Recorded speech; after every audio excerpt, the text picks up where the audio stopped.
Assalamualaikum warahmatullahi wabarakatuh.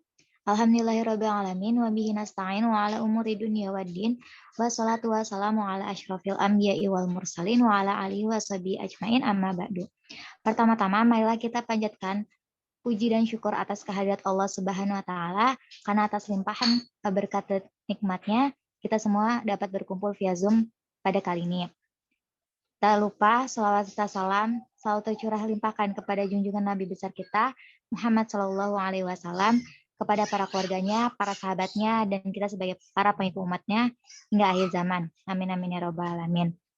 Yang kami hormati Bapak Adi sebagai dosen mata kuliah Pancasila dan juga teman-teman yang saya hormati. Pada kesempatan kali ini, kami akan menyampaikan materi bab 7 mengenai Pancasila sebagai dasar nilai pengembangan ilmu. Saya Mega Amalia Putri dengan NPM 213403124 sebagai moderator dan pemateri. Dan saya Intan Nur Fitri dengan NPM 213403004 sebagai pemateri. Saya Sinta Safwatul Mukmainah, NPM 213403114 sebagai pemateri. Saya Laila Nurbayinah dengan NPM 213403513 sebagai pemateri. Saya Kayuliani, NPM 213403534 sebagai pemateri. Saya Wipanur Elma dengan NPM 213403541 sebagai pemateri. Baik, pemateri pertama akan disampaikan oleh Wifa. Kepada Wifa saya persilahkan. Terima kasih kepada moderator. Di sini saya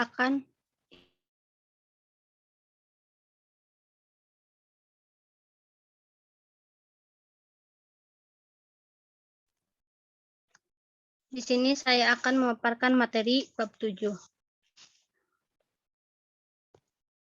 tentang Pancasila sebagai nilai pengembangan ilmu. Yang pertama saya akan menjelaskan tentang pengertian ilmu. Ilmu adalah aktivitas, artinya suatu aktivitas mempelajari suatu secara aktif, menggali atau mencari, mengajar atau menyelidiki, sampai pengetahuan itu diperoleh. Jadi ilmu sebagai aktivitas ilmiah dapat terwujud penelaah, menemukan, atau pencarian. Ilmu sebagai metode, artinya ilmu pada dasarnya adalah suatu metode menangani masalah atau suatu kegiatan yang mewujudkan pola tetap. Rangkaian acara dalam rangka ini di dunia keilmuan dikenal sebagai metode. Yang kedua adalah pengertian pengetahuan.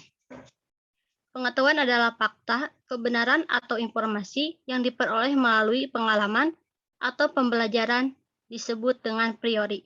Pengetahuan adalah informasi yang diketahui atau disadari oleh seseorang.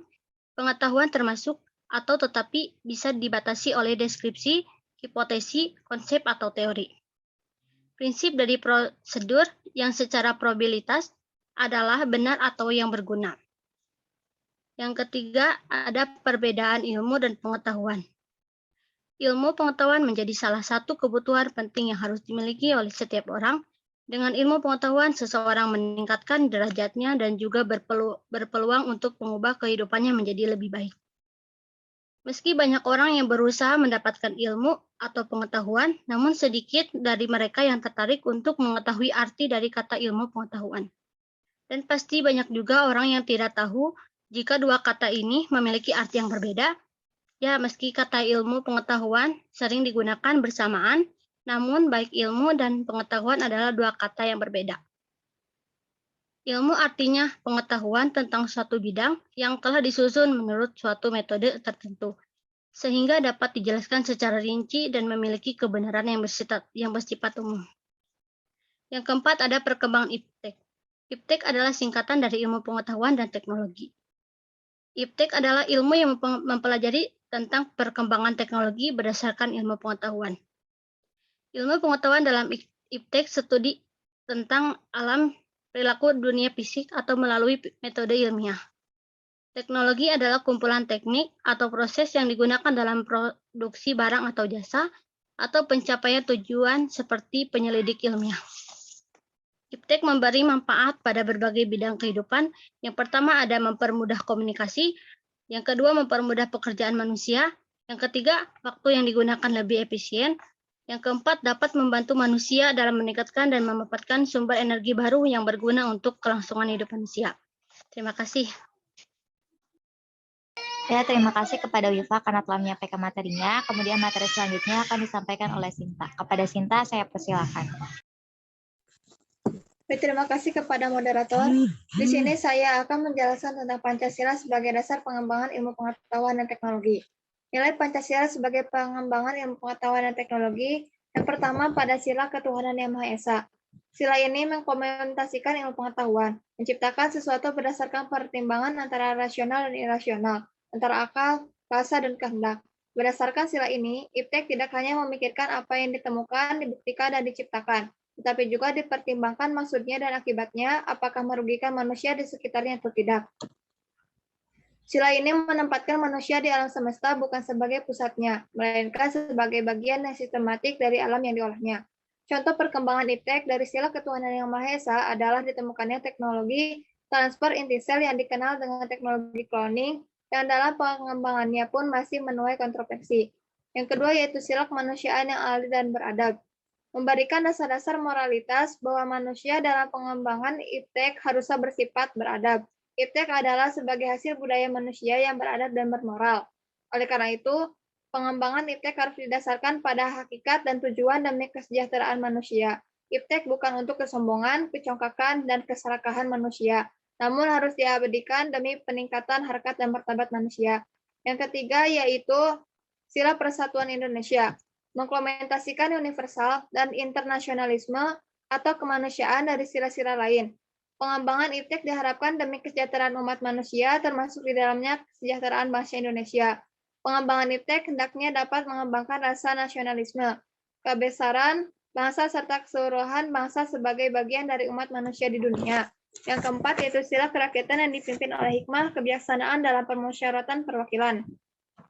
Artinya mendasari perkembangan iptek secara demokratis, yaitu setiap orang harus memiliki kebebasan untuk mengembangkan iptek. Selain itu, dalam pengembangan iptek, setiap orang juga harus menghormati dan menghargai kebebasan.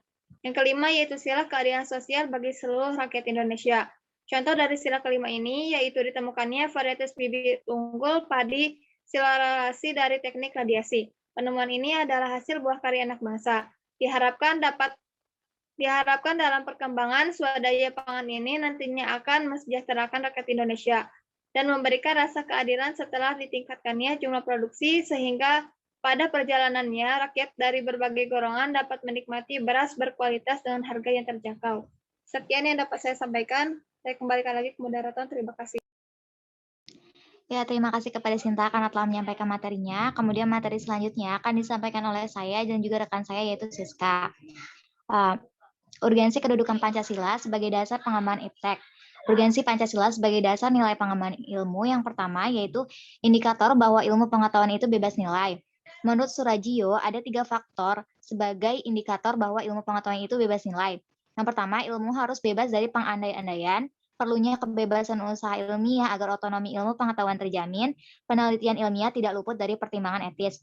Kemudian yang kedua, kedudukan Pancasila sebagai landasan kebijakan pengembangan iptek.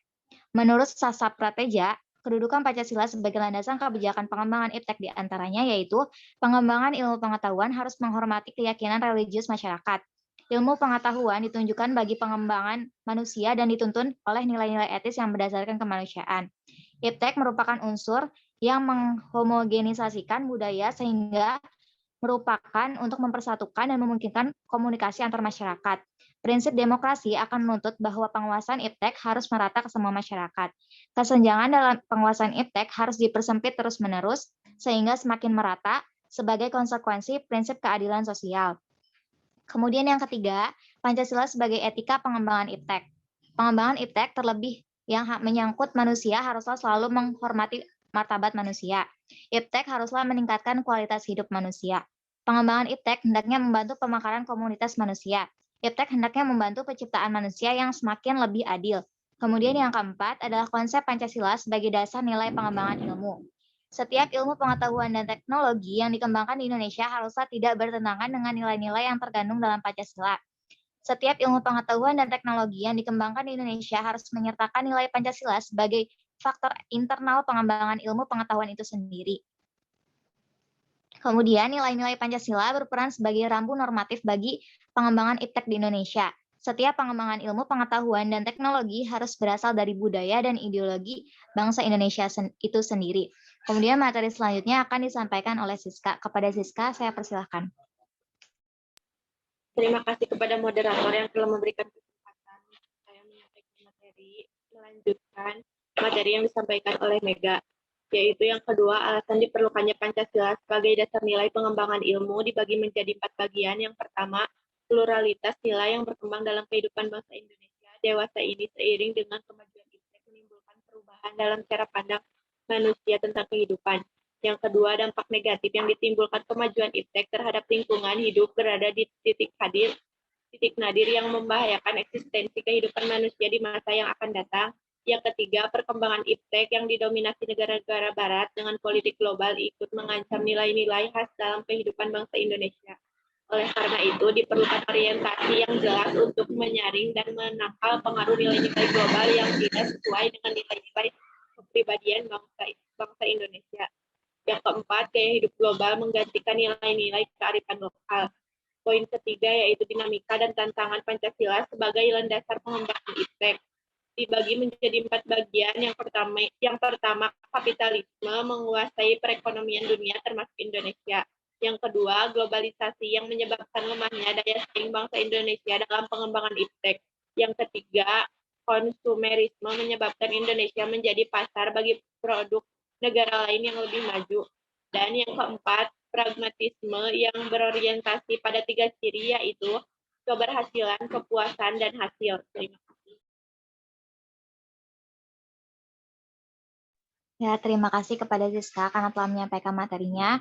Kemudian materi selanjutnya akan disampaikan oleh Laila. Kepada Laila, saya persilahkan. Terima kasih kepada moderator atas waktunya. Baik, materi yang keempat yaitu manfaat Pancasila bagi pengembangan ilmu akuntansi. Pada skala makro akuntansi berfungsi membantu pengambilan keputusan khususnya dalam penentuan kebijakan-kebijakan sosial yang dalam implementasinya membutuhkan alokasi anggaran yang tepat. Karena penentuan kebijakan skala makro tersebut harus dapat mengakomodasi kepentingan publik.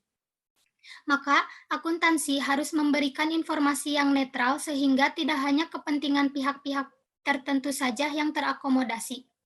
Hal tersebut merupakan penerapan sila keempat dalam Pancasila. Kemudian, pelaksanaan dari kebijakan sosial yang telah diambil bertujuan untuk mewujudkan kesejahteraan publik secara merata dan tidak timpang baik pada wilayah maupun golongan tertentu. Terima kasih. Ya, terima kasih kepada Laila karena telah menyampaikan materinya. Kemudian materi selanjutnya akan disampaikan oleh Intan. Kepada Intan, saya persilahkan.